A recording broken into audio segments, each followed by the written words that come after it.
Ahmed Patel spoke exclusively to India today after his victory. He conceded it was a hard-fought battle and perhaps a very difficult one to win. But he also lashed out at the BJP, alleging that BJP was using money power, muscle power, intimidation, dirty tricks during these elections. Let's listen in. Ahmed Patel now joins us after the splendid victory. Patel Saab, how big is this victory for you? Of course, it's just not my victory. I must first thank my leadership, Congress President Sonia ji, Rahul ji, and my MLAs and Congress workers. Though all have worked like a family. It was a tough election, and I must say it was a difficult election. So I am so happy. But I think with this election, the Congress has come out very strongly, and we will face the 2017 election. We will win this election. It was seen as a Chanakya versus Chanakya elections. No, I don't want to say that. I have never claimed myself as a Chanakya. I have never claimed. So there you have it. Ahmed Patel saying that it's a splendid victory, and it will help boost the morale of Congress party workers. With camera person Manish Shirishkar, Kamlesh Sutar in Ahmedabad for India Today. Ahmad भाई पटेल की जीत सिर्फ आधा vote की जीत है। उनके और हमारे बलवंत सिंह जी, उनके बीच आधा मत से वोट जीते हैं। राघव जी भाई और भोड़ा भाई का वोट, जो वीडियो भी आज सबके बीच सोशल मीडिया में फिर रहा है, तो दिखाई पड़ता है कि उन्होंने सिर्फ कांग्रेस के इलेक्शन एजेंट शक्ति सिंह जी को वो वोट दिखाया, फिर बैंड किया और फिर डब्बे में डाला। तो कोई अमित भाई को वोट नहीं दिखाया है, न स्मृति जी को वोट दिखाया है, न बलवंत सिंह को वोट दिखाया है। फिर भी चुनाव आयोग ने उसको खारिज किया है। इसके साथ हम सम्मत नहीं है। आने वाले दिन में हम कानूनी जो कुछ कार्यवाही हो सकेगी हम जरूर करेंगे। And there were many twists and turns in this electoral battle. Now, India Today's managing editor Rahul Kanwal and consulting editor Rajdeep Sardesai, amidst this drama, they spoke to Ahmed Patel. In fact, India Today was the only channel Ahmed Patel spoke to twice. Let's listen in to what he had to say. Were you for a moment, after the two MLAs decision was taken, did that change your confidence mood? Yeah, definitely, because earlier also I was confident. Yes. I was just not only optimistic, I was confident, and with this order, naturally, the mood has little bit upbeat. No, but today, is this the most difficult day in your political life? Of course. I have never seen such a tough election. And not even Lok Sabha, I fought 5 Lok Sabha elections. And was it the entire, do you believe that everyone was against you from Amit Shah to Narendra Modi, the entire battle was you versus them? All BJP, both government, total agencies, all agencies, So, including IB and everything, Have you shown today that the Congress still has the fight to take on the Amit Shah, Narendra Modi juggernaut, because people believe that no one can defeat them? This is the Rajya Sabha, it is not the next or main target will be the assembly election, and definitely will take them on. Your next target will be the assembly election. Do you agree that that's much more difficult, sir, because there the Narendra Modi factor will come in. He's an astute campaigner, and many believe that the Congress doesn't have a leader to match him. The people of Gujarat now, they are fed up with this government, BJP, with their style, the way they are functioning, the way they are governing the state, so the people of Gujarat, they are already fed up with it. Do you still maintain that money changed hands, Ahmed Bhai, that there was an attempt made to bribe MLAs? Yes. That is there. It goes without saying, they tried their level best, and that's why I salute my MLAs, India Today's Pooja Shali now joins me for more on the story. Pooja, till late at night, there were so many twists and turns in this game that until the Congress leaders came out saying they had 44 seats, it wasn't really known who is finally going to win. So take us through the last hours of that electoral battle, and especially the 3 trips to the Election Commission, first by the Congress and then by the BJP. Well, definitely a battle for 44 seats, and in many ways a consolation and also a victory for the Congress party. Political Secretary to Sonia Gandhi returning to the parliament for his 5th term, Ahmed Patel finally managing at the last minute to be able to get those 44 seats. It is also because of other MLAs. The question remains, who was that extra one person who did vote for Ahmed Patel? He had banked completely on 43 MLAs. Shankar Singh Waghela, before the elections, creating that high-pitched drama, initiating that with the MLAs resigning and three of them also joining the BJP, but it does appear that the Congress managed to hold on and get the votes they always needed, at least for Ahmed Patel to be sent back. But Gaurav, of course, at least till 11:30 p.m. there were three trips that were made, first by the Congress delegation, then by the BJP senior ministers, Arun Jaitley, Ravi Shankar Prasad from the government, from the Congress, P. Chidambaram and Randeep Surjewala, and all these other significant leaders' faces reaching the Election Commission,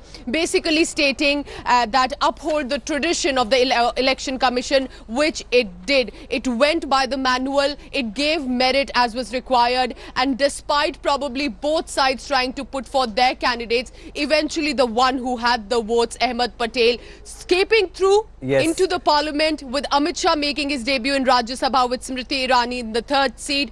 The question now will be what happens next in the parliament. It is going to be one of the most interesting next sessions in the upper house, and again it remains to be seen with the background that comes with Ahmed Patel and Amit Shah in the past few years. You're absolutely will right. there be a lot of allegations and counter allegations? It but will be now, very interesting to see both Amit Shah and Ahmed Patel in parliament. But the fact that, you know, the BJP did everything it could to ensure that Ahmed Patel doesn't get into parliament. Ajit Jha, editor Research India Today, joins me on the broadcast. And Ajit, this is very interesting. So the BJP was keeping such a hawk eye on Congress's 57 that it forgot to look at, or perhaps it didn't look very closely at its own GPP one vote that actually went to Ahmed Patel. And that is exactly what Ahmed Patel had told Rahul Kanwal of India Today, that why is it that only you think my votes will go to them,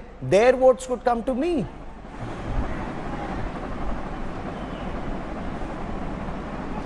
That's true, Gaurav.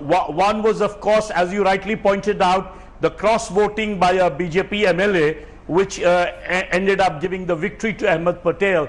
The second fact that the BJP overlooked, the fact that two of the Congress legislators, MLAs, ended up showing their vote to, you know, the BJP agent, not only to the Congress agent. That got the count of votes brought down from 46 to 44. That again gave the sort of, you know, advantage to Ahmed Patel. So it was breaking of what one would call, you know, the EC norms, the constitutional norms while voting, that if you're doing a secret ballot, you're not supposed to show the ballot to anyone else but your party's agent and the returning officer.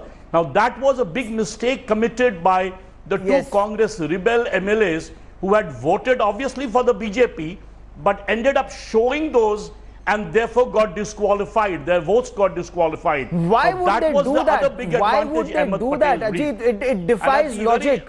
It defies logic because it is very clear you cannot show your vote, you know, to anyone else except your own person when you vote. So they knew if they do that, they will be disqualified, and there are cameras there. So was this like a double cross?